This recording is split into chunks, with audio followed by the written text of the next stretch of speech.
பேட்டி கொடுப்பார், விமானத்தில் ஏறும்போது ஒரு பேட்டி கொடுப்பார், இறங்கும்போது ஒரு பேட்டி கொடுப்பார். ஆகவே எல்லாரும் உழைத்து பதவிக்கு வந்தவர்கள். உழைக்காமல் பதவிக்கு வந்த ஒரே தலைவர்னா பாரதிய ஜனதா கட்சி தலைவர்.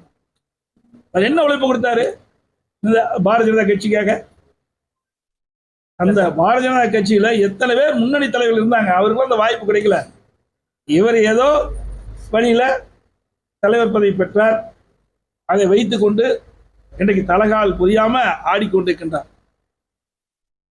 நாங்கள்லாம் இந்த கட்சிக்கு ஒன்று சொன்னா எங்களுக்கெல்லாம் எந்த பின்புலமும் இல்லை. ஒரு கிளைச்சாளர் இருந்து ஒன்றிய பொறுப்பிலிருந்து மாவட்ட பொறுப்பிலிருந்து மாநில பொறுப்பிலிருந்து வந்தோம். எம்எல்ஏ, எம்பி, அப்புறம் அமைச்சர், அப்புறம் தான் முதலமைச்சராக வந்தோம். ஆக கட்சிக்கு பொதுச்செயலாளர் வந்து எடுத்த உடனே வந்து 52 ஆண்டு காலம் உழைத்த பிறகுதான் இந்த நிலைக்கு வந்திருக்கிறோம். அதனால ஒவ்வொரு பதிலும் என்னென்ன பிரச்சனைகள் நன்றாக தெரியும், கட்சியிலும் சரி மக்களிடத்திலும் சரி. ஆனால் அவள் இதுவரைக்கும் எந்த அரசு பதிலும் வரல. எங்க வந்திருக்காரு? மக்களை பத்தியே தெரியாத ஒரு தலைவர்.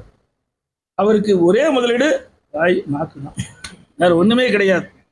சொல்லுங்க, நான் விளையாட்டா சொல்லல. என்ன செஞ்சிருக்கார் அவர்? இந்த மாநில பாரதிய ஜனதா மாநில தலைவராக பொறுப்பேற்ற பிறகு தமிழ்நாட்டுக்கு என்ன கொண்டு வந்திருக்காரு, என்ன நிதி கொண்டு வந்திருக்காரு? இன்னைக்கு புயல் அடிச்சது, வெள்ளம் வந்தது, நிவாரணம் வாங்கி தர முடியல. என்ன செஞ்சார் இந்த தமிழகத்திற்காக? இன்றைக்கு கூட இன்னைக்கு இந்த மாநில அரசாங்கம் சரி, இன்றைக்கு நாங்கள் எதிர்கட்சி இருந்தாலும் மாநில உரிமைக்கு பாதிக்கப்படுகின்ற போது குரல் கொடுக்கிறோம். எதுவுமே இல்லையே. தன்னை முன்னிலைப்படுத்தி தான் பேசிட்டு இருக்காரு. அவருடைய எண்ணம் தன்னை முன்னிலைப்படுத்தி விளம்பரப்படுத்தி வர வேண்டும் என்றுதான் எண்ணமாக. என்னுடைய நூற்றாண்டு விழா வந்த பொழுது அவருக்கு சிறப்பு செய்கின்ற விதமாக, புகழ் சேர்க்கின்ற விதமாக நாங்களும் நாணயம் வெளியிட்டோம். அப்பொழுது நாங்களே அனைத்து இந்திய அண்ணா திராவிட முன்னேற்ற கழக தொண்டன் என்ற முறையிலும் முதலமைச்சர் என்ற முறையிலும் நான் வெளியிட்டேன். அதை பற்றி சிறுமைப்படுத்தி பேசியிருக்கின்றார் பாரதிய ஜனதா கட்சியுடைய தலைவர். ஏதோ மத்தியிலே இருக்கின்ற ஆட்சியாளர் வந்து வெளியிட்டால்தான் புரட்சித் தலைவர் எம்ஜிஆருக்கு புகழ் கிடைக்கும் என்ற தோரணையிலே பேசியிருக்கின்றார். அது சிறுபிள்ளைத்தனமானது.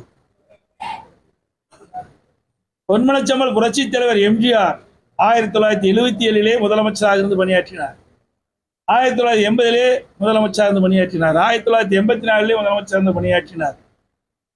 ஆக வரலாறு தெரியாமல் இன்றைய பாரதிய ஜனதா கட்சி தலைவர் பேசுவது விந்தையாக இருக்கின்றது.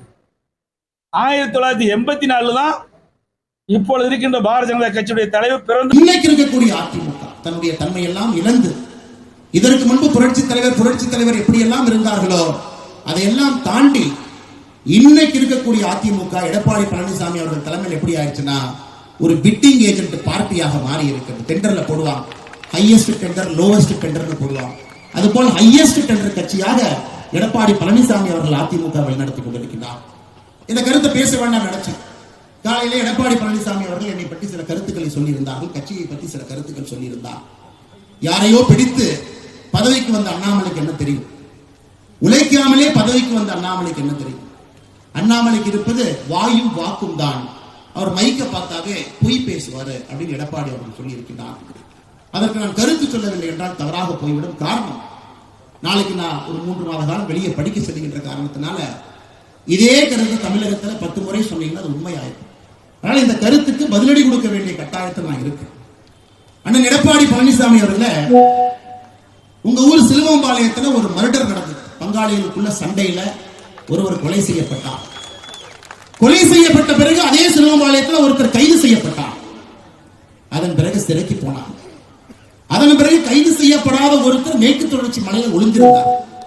இன்னைக்கு திமுக இருக்கக்கூடிய மூத்த அமைச்சர், அன்னைக்கு அதிமுக அமைச்சர், அவர் கையை காலை பிடித்து அந்த வழக்கை முடித்துவிட்டு வெளியே வந்து சிலுவம்பாளையம் பஞ்சாயத்து தேர்தலில் நின்று தோற்ற மனிதர் நீங்கள். ஆனால் தயவு செய்து எனக்கு நேர்மையை பற்றி, நாணயத்தை பற்றி எனக்கு நீங்கள் பாடம் எடுக்க வேண்டாம். அதே கொங்கு பகுதியில் அதே பக்கத்து மாவட்டத்தில் வந்தவர், அருமை பெருமை எல்லாம் எனக்கு தெரியும். கூவத்தூர்ல நடந்தது கட்சியினுடைய பொதுச் செயலாளரை தேர்ந்தெடுக்கக்கூடிய நிகழ்வா? கூவத்தூர் நடந்தது அலங்கோலம். ஒரு புரட்சி தலைவி நடத்திய ஒரு கட்சி, தமிழகத்தில் திமுகவுக்கு மாற்றாக இருக்க வேண்டும் என்று தமிழக மக்கள் நினைத்த ஒரு கட்சி. கூவத்தூர் நீங்க என்ன அநியாயம் பண்ணீங்க? இஎம்ஐ டெண்டர் சிஸ்டத்தில் கட்சியினுடைய முதலமைச்சரை தேர்ந்தெடுத்து ஹையஸ்ட் பிட்டராக எடப்பாடி பழனிசாமி, மீடியம் பிட்டராக கொங்கு பகுதியில் இன்னொரு அமைச்சர், லோவஸ்ட் பிட்டராக தென் தமிழகத்தில் ஒரு அமைச்சர். என்ன பிட்டிங்? எந்த எம்எல்ஏவுக்கு மாசம் என்ன பணம் கொடுக்க வேண்டும் என்பதுதான் கூவத்தூர்ல இந்த பிட்டிங் முறை. அதன் பிறகு தவழ்ந்து காலில் விழுந்து பதவியை பிடித்த எடப்பாடி பழனிசாமி தன்மானம் மிக்க ஒரு விவசாயியுடைய மகனை பச்சையின்களே 10 ஆண்டு காலம் கையெழுத்து போட்டு ஒரு பைசா வாங்காத அண்ணாமலை பற்றி சொல்வதற்கு எடப்பாடி பழனிசாமி என்கிற தற்குறிக்கு எந்த விதமான அதிகாரம் கிடையாது. இது அகந்தை, இது அகந்தை. 2026 புரட்சித் தலைவர் நடத்திய இந்த கட்சி இது போன்ற கிழக்கு தலைவர்கள் என்று வழிநடத்திக் கொண்டிருக்கின்றீர்கள். தூக்கி எறியப்படுவீர்கள். 4வது இடம் கூட கிடையாது. 2026 சட்டமன்ற தேர்தலில் அனைத்து இந்திய அண்ணா திராவிட முன்னேற்ற கழகத்திற்கு 4வது இடம் கூட கிடையாது. இன்னைக்கு ஒரு உண்மையை சொல்றேன். எதற்காக எனக்கும் அதிமுகவுடைய தலைவர்களுக்கும் சண்டை? இதெல்லாம் தனிப்பட்ட வாக்கியால் பிரச்சனை. மேடையில் நிறைய தலைவர்கள் இருக்கிறாங்க, அதிமுகவோடு கூட்டணி வேண்டும் என்று சொல்லக்கூடிய தலைவர்கள். எனக்கும் அதிமுகவுக்கும் வாக்கியால் பிரச்சனையா? நம்முடைய கூட்டணியில் இருக்கக்கூடிய தலைவர் எடப்பாடி பழனிசாமி அவர்களை தொலைபேசி மூலமா கூப்பிடுறாங்க. 2019 வாரணாசியில மோடி அவர்கள் வேட்புமனு தாக்கல் செய்ய போறாங்க. எல்லா முதலமைச்சர்களும் கூட்டணி கட்சியினுடைய முதலமைச்சர்களும் அங்க போறாங்க. நீங்களும் வாங்க, நான் போலாம். அதற்கு எடப்பாடி பழனிசாமி சொன்ன பதில் என்னன்னா, தோற்க போகிற மோடிக்காக நான் எதற்கு வாரணாசிக்கு வர வேண்டும் என்று சொன்ன பதில். இல்லை என்று எடப்பாடி பழனிசாமி சொல்லட்டும். என்னுடைய தலைவனை பற்றி எப்படி எடப்பாடி பழனிசாமி என்று பேசினாரோ, மானமுள்ள அண்ணாமலை அன்றிலிருந்து கூட்டணி கட்சி தலைவராக எடப்பாடி பழனிசாமி எப்பொழுதும் நான் ஏற்றுக்கொண்டது கிடையாது. தவழ்வதை பற்றி, ஒருத்தருடைய கால பிடிச்சு கட்சி ஆட்சிக்கு வர்றதை பற்றி, மக்களால் தேர்ந்தெடுக்கப்படாம மாசம் எம்எல்ஏக்கு பணம் கொடுத்து முதல்வர் நாட்காலில் அமர்ந்திருக்கக்கூடிய எடப்பாடி பழனிசாமி, தயவு செஞ்சு இந்த விவசாயியுடைய மகன் அண்ணாமலைக்கு நீங்கள் பாடம் எடுக்க வேண்டாம். எப்படி வர வேண்டும், எப்படி அரசியல் இருக்க வேண்டும், எப்படி செய்ய வேண்டும் என்கிற பாடம் எடுக்க. நான் உண்மைதான் பாரதிய ஜனதா கட்சியின் கிளை தலைவராக நான் சேரவில்லை. உண்மைதான் நான் ஒன்றிய தலைவராக நான் பணியாற்றவில்லை. உண்மைதான் நான் மாவட்ட தலைவராக பணியாற்றவில்லை. நான் இந்த கட்சியிலே உங்களை போல தொண்டராக சேர்ந்தது முதல் 2 திராவிட கட்சிகளையும் அப்புறப்படுத்த வேண்டும் என்பதற்காக. 2வது மோடியினுடைய ஆட்சியை தமிழகத்திற்கு கொண்டு வர வேண்டும் என்பதற்காக. 2 தான். ஒருவருக்கு பாரதிய ஜனதா கட்சியில ஒரு ஈர்ப்பு இருக்கு.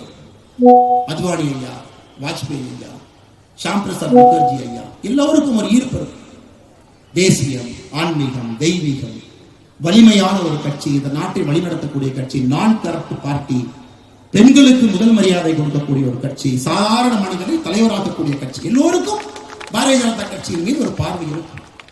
எனக்கு பாரதிய ஜனதா கட்சியின் மீது இருந்த பார்வை, தமிழகத்தில் 2 திராவிட கட்சிகளையும் தூக்கி எறிய வேண்டும் என்றால் அதற்கு பாரதிய ஜனதா கட்சியால் மட்டும்தான் முடியும். இந்த கட்சியிலே தொண்டனாக சேர வேண்டும் என்பதற்காகத்தான் இந்த கட்சியில் நான் தொண்டனாக சேர. எடப்பாடி பழனிசாமி அவர்களே உங்கள்கிட்ட 2 மணி இருக்காங்களே, தங்கமணி வேலுமணி, போன் பண்ணி டெல்லியில கேட்க சொன்ன. கட்சியில் சேர்ந்த பொழுது நிபந்தனை இல்லாமல் இந்த கட்சியில சேர்ந்த தொண்டனாக எந்த ஒரு பொறுப்பு வேண்டும் கேட்கவில்லை, பதவி வேண்டும் கேட்கவில்லை, ஒன்றை விட்டு வந்திருக்கின்றேன் என்று சொல்லி காட்ட வேண்டும். 2 திராவிட கட்சிகளையும் தூக்கி எறிய வேண்டும் என்றால் பாரதிய ஜனதா கட்சியில தொண்டராக இருக்க வேண்டும் என்று. இந்த கட்சி எப்படி எல்லா தொண்டர்களுக்கும் ஒரு பொறுப்பு கொடுக்குதோ அதுபோல்தான் எனக்கும் ஒரு பொறுப்பு கொடுத்திருக்கு. இது பெரிய பொறுப்பு, சின்ன பொறுப்பு கிடையாது. உங்க கட்சியில வேணா மேடையின் மீது அமர்ந்திருக்கிறனால நீ பொதுச் செயலரா இருக்கலாம். ஆனா என் கட்சியில மேடையின் மீது நான் அமர்ந்திருப்பனால் இவர்களுக்கு நான் சேவகம் செய்யக்கூடிய சேவகம். அதான் எங்கள் கட்சிக்கும் அடிப்படையில உங்கள் கட்சிக்கும் இருக்கக்கூடிய அடிப்படை வித்தியாசம். தரக்கூடிய எடப்பாடி பழனிசாமிகளுக்கு இதெல்லாம் தெரியாது. அதனால அன்பு சகோதர சகோதரிகளே, ஆட்சிக்கு வர வேண்டும் என்று நீங்கள் நினைத்தால் தெளிவாக இருக்க வேண்டும். 2 திராவிட கட்சிகளையும் ஒழித்து கட்ட வேண்டும். தெளிவாக இருக்கணும். நம்ம சிந்தனையில எந்த விதமான தேக்கம் இருக்கக்கூடாது. தெளிவாக இருக்க வேண்டும். 2 பேரையும் ஒழிச்சுக்கணும். 2 பேரும் நமக்கு பரம் எதிரிகள்.